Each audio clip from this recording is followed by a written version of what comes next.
আসসালামু আলাইকুম। কেমন আছেন আমার প্রিয় সকল আপু ভাই আঙ্কেল আন্টিরা? আশা করি যে যেখান থেকে আমার এই আজকের ভিডিওটি দেখছেন সবাই মহান আল্লাহর রহমতে ভালো আছেন, সুস্থ আছেন, নিরাপদে আছেন। আলহামদুলিল্লাহ আমরাও বেশ ভালো আছি। নতুন আরও একটি ব্লগ ভিডিও নিয়ে আপনাদের মাঝে আবারও হাজির হলাম।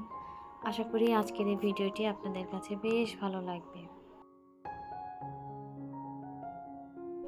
তো আজকের ভিডিওটি হচ্ছে শুক্রবারের ব্লগ। তো শুক্রবারে যা যা করেছি সেগুলো একটু একটু করে আপনাদের কাছে আজকে শেয়ার করছি।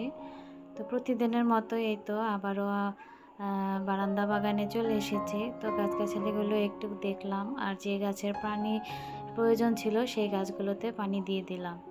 তো আসলে আমার বারান্দায় দেখা যায় যখন বৃষ্টি হয় তো খুব একটা পানি হয় না।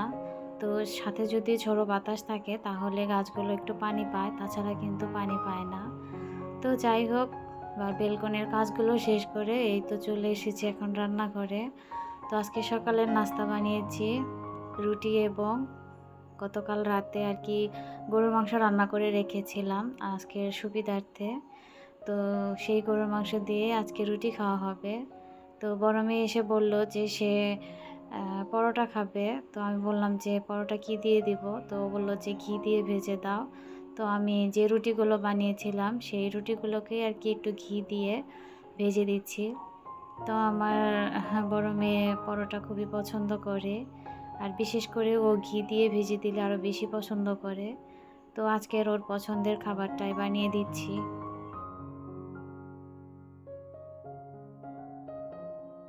তো বেশ কিছুদিন ধরে কিন্তু একা একা সংসারে সব কাজকর্ম করতে হচ্ছে, আর আসলে কাজের আপাও নেই। তো মাঝখানে হুট করে তো সে তো চলেই গিয়েছে, আপনাদের তো একটা ভিডিওতে আমি বলেছিলাম। তো এখন সব কাজে আর কি আমাকেই করতে হচ্ছে, প্রচুর প্রেশার পড়ে যাচ্ছে। আর আমার হাজব্যান্ডও বর্তমানে এখন বাংলাদেশে নেই, সে বাহিরে আছে। তো এজন্য আরও একটু কাজের চাপ বেড়ে গেছে। তো দেখা যায় যে ঘরে এবং বাহিরের কাজগুলো মোটামুটি আমাকে করতে হচ্ছে। তো মাঝে মাঝে আসলে এরকম কাজের চাপ বেশি পড়ে যায়, তখন কিন্তু খুবই খারাপ লাগে। আর খারাপ লাগলেও আসলে ওই সময় কিছু করার থাকে না, যেহেতু জরুরি কাজ যেগুলো সেগুলো তো করতেই হবে। আর নতুন আরেকজন কাজের খালা পেয়েছি, তো উনি আসবে 1 তারিখ থেকে। তো ওনাকে বলেছিলাম যে একটু আগেই আসতে, মানে 1 তারিখের আগে আসতে। তো উনি বলল যে না, 1 তারিখের আগে সে আসতে পারবে না, 1 তারিখ থেকেই কাজ করবে। তো আসলে কি করার আছে, তো বললাম ঠিক আছে তাহলে 1 তারিখ থেকেই আসেন। তো এই তো আমার কিন্তু রুটি বানানো হয়ে গেছে। আর এই যে সকালের নাস্তা শেষ করে তারপরে চলে এসেছি দুপুরে রান্নাবাড়া করতে। তো আজকে তো সব বাচ্চাদের পছন্দের খাবারই রান্না করছি। তো আজকে রান্না করছি এই যে বিরিয়ানি। তো বিরিয়ানি তো আমার বড় মেয়ে আরও বেশি পছন্দ করে। তো আর বাচ্চাদের কথা চিন্তা করে আজকে বিরিয়ানি রান্না করছি। আর যেহেতু ওয়েদারটাও একটু ঠান্ডা ঠান্ডা আছে, আর অতিরিক্ত গরম থাকলে কিন্তু বিরিয়ানি খেলে অনেক রকমের সমস্যা হতে পারে। তো সব মিলে আর কি চিন্তা ভাবনা করে বিরিয়ানি রান্না করছি। আর এই তো আমি কিন্তু এখন ওই মাংসের সাথে চালটা দিয়ে চালটাও ভালো করে আর কি একটু ভেজে নিয়েছি। আমি বেশ কিছুক্ষণ ধরে ভেজে নিচ্ছি, কারণ আমি দেখেছি যে চাল যদি মাংসের সাথে বেশ কিছুক্ষণ মানে ভেজে নেওয়া যায় তাহলে কিন্তু বিরিয়ানির টেস্টটা অনেক ভালো হয়। আর এই তো আমি পাশের চুলায় গরম পানি বসিয়ে দিয়েছি। তো এখন আমার চালটা কিন্তু খুব ভাজা হয়ে গেছে, এবং চালটা কিন্তু দেখেও বোঝা যাচ্ছে যে কি পরিমাণটা মানে ভেজেছি আমি। তো এই তো আমি এখন পরিমাণ মতো পানি দিয়ে দিব। তো পানি দিয়ে এই তো একটু নাড়াচাড়া করে দিব। যারা আমার ভিডিওতে ক্লিক করেছেন প্লিজ আমার ভিডিওতে একটি লাইক দিয়ে ফুল ভিডিওটি কন্টিনিউ করবেন।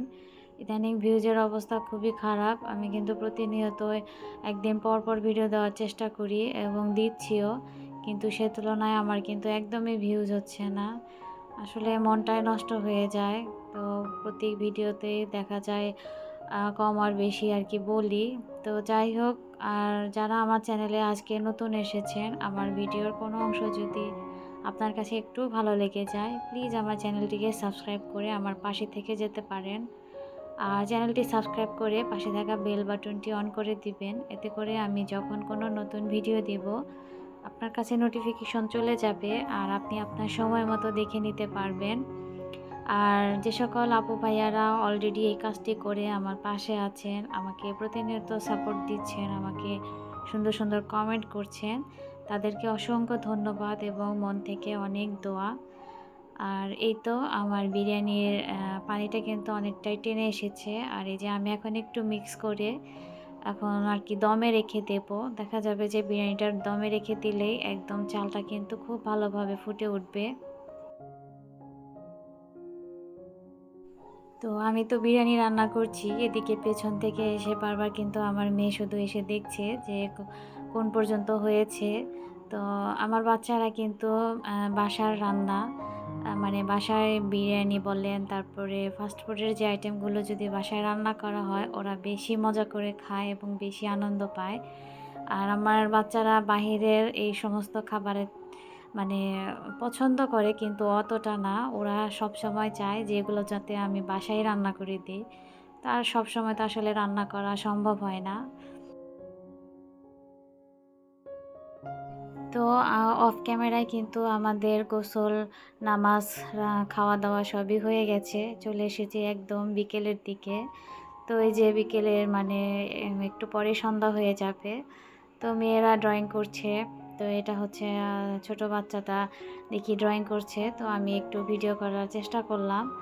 তো দেখা যায় কি ওর বোন যখন ড্রয়িং করতে বসে কিংবা পড়াশোনা করতে বসে, তো ওকে দেখে ছোট জনও আর কি আগ্রহ হয়। মানে ও যেটা করবে বড় মেয়ে যেটা করবে ছোট মেয়ে সেটাই করবে, এরকম একটা অবস্থা। আর এই যে বড় মেয়ে তো ড্রয়িং করছে। আর শুক্রবারে যেহেতু ওর ড্রয়িংয়ের টিচার আসে, তো টিচার এসে ক্লাস করিয়ে দিয়ে চলে গেছে। তো ও আর কি বসে বসে তারপরেও রং করতেছিল।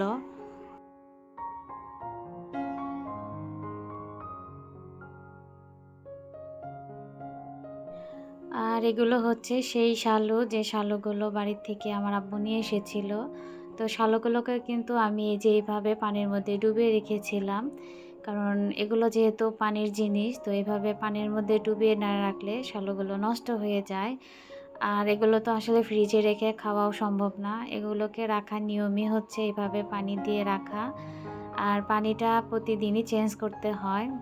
কারণ পানিগুলো একটু গন্ধ হয়ে যায়। এজন্য আর কি পানিগুলো চেঞ্জ করে দিতে হয়। তো এই তো আমি শালাগুলোকে আরেকটু ভালো করে ধুয়ে আবারও চেঞ্জ করে দিয়েছি। তো এর মাঝে কিন্তু বেশ কয়েকদিন খাওয়াও হয়ে গেছে। তো এই যে আজকে আবারও সেদ্ধ করে নিব। তো এই যে আমি হাঁড়িতে দিয়ে দিয়েছি। আর আমার বাচ্চারা কেউই কিন্তু এগুলো খায় না। মানে ওরা বলে যে এগুলো দেখতেই কেমন লাগে, খাবো না, খেতে মনে হয় ভালো লাগবে না। আসলে যেকোনো খাবারই না খেলে কিন্তু বোঝা যায় না সেই খাবারটা কেমন। তো ওদেরকে হাজার বলেও আর কি আমি খাওয়াতে পারিনি। কারণ মুখে দিলে তো বোঝা যাবে যে জিনিসটা কেমন, কিন্তু ওরা খাবেই না। কিন্তু আমার তো ভীষণ পছন্দের। আর এই শালগুলো কিন্তু বেশ মজার। তো এই তো আমি লবণ দিয়ে দিব এখন।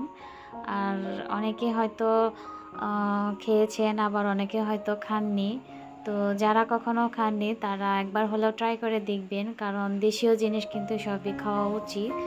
এই তো আমি কিন্তু লবণ দিয়ে দিয়েছি। এখন একটু ভালো করে নেড়ে চেড়ে ঢেকে একদম সেদ্ধ করে নেব। আর শালুটা হচ্ছে আমাদের গ্রাম বাংলার ঐতিহ্য, মানে গ্রাম বাংলার খাবার বলা যায়।